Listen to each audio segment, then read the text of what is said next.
Stock futures looking to recover some ground after Thursday's sell-off tipped the S&P 500 to its first correction since 2023.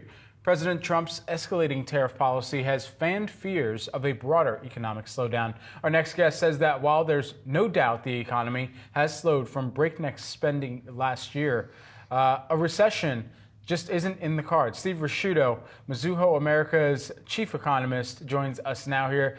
So Steve, just take us into your analysis right now. The big question over the course of this week is the recession, or is a recession a base case, and how are you kind of evaluating what's played out within the slippage that we've seen in the equity market? Yeah, no, I think you have to sit back and look at a broader perspective of the data. When you even look at the actual data itself, there's one or two weak pieces of data in a sea of much stronger and friendlier data. And we keep on excusing away the data that comes out that's on the positive side and saying, oh, that's going to change. Look at this one index that came out on the weak side. For example, the ISM manufacturing number or the last retail sales number. Those are really the only two pieces of weak data. Everything else that's come out since then, the JOLTS data and claims data, the payroll data, all have been on a much firmer perspective, even the upcoming auto sales numbers and the rebound expected in retail sales to be announced on Monday. All that we just say, oh, forget about it, because we have this recession concept in mind. And we're now basically have 8 recession calls since 2022, 3 so far this year, 5 in the previous 2 years. None of them have proven to be correct. And the reason for it is very, very simple. We are the largest, most leveraged nation in the world. We have exceptionally solid balance sheets. We have excess liquidity in the system. We have no systemic credit risks.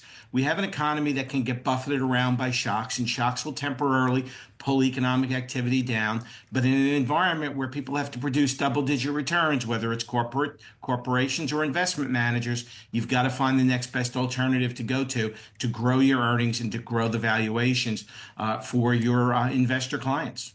So what do you make then of some of those warning signals that we're hearing from executives, not from investors who are freaking out right now about the lack of policy certainty from the Trump administration, but from Ed Bastian at Delta talking about the slowdown in consumer spending, from Verizon?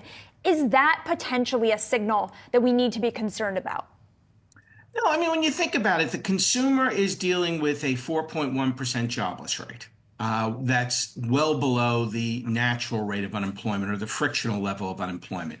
Wage gains are growing at 4.1%. Sure, consumers in an uncertain environment may very well sit back and say, oh, let me take a break. I just spent a hell of a lot of money in the fourth quarter of the year where consumer spending was up over 4%. Time to sit back and take a break. And yeah, as an executive sitting in the president's office in some of these companies seeing this, of course you signal, oh, this is a problem. Let me take down my earnings number.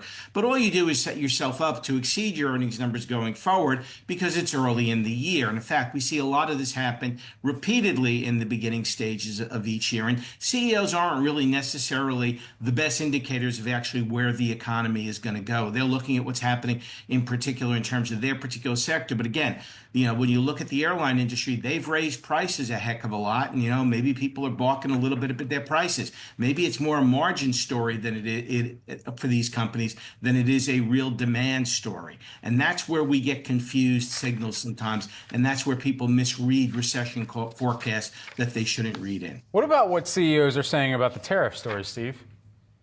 Look, tariffs add to a level of uncertainty. There's no doubt about that. But again, at the end of the day, you have to sit there and you have to grow your company. You have to produce double-digit earnings. There's no excuse not to produce that.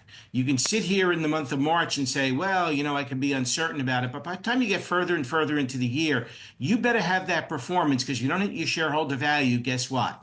You aren't in that position for too long. So again, it's the incentive to drive shareholder value that really overwhelms the uncertainty from tariffs. And let's be honest, the more the uncertainty from tariffs lingers around, the less we begin to focus in on it, and the more we begin to focus on other things that attract our attention.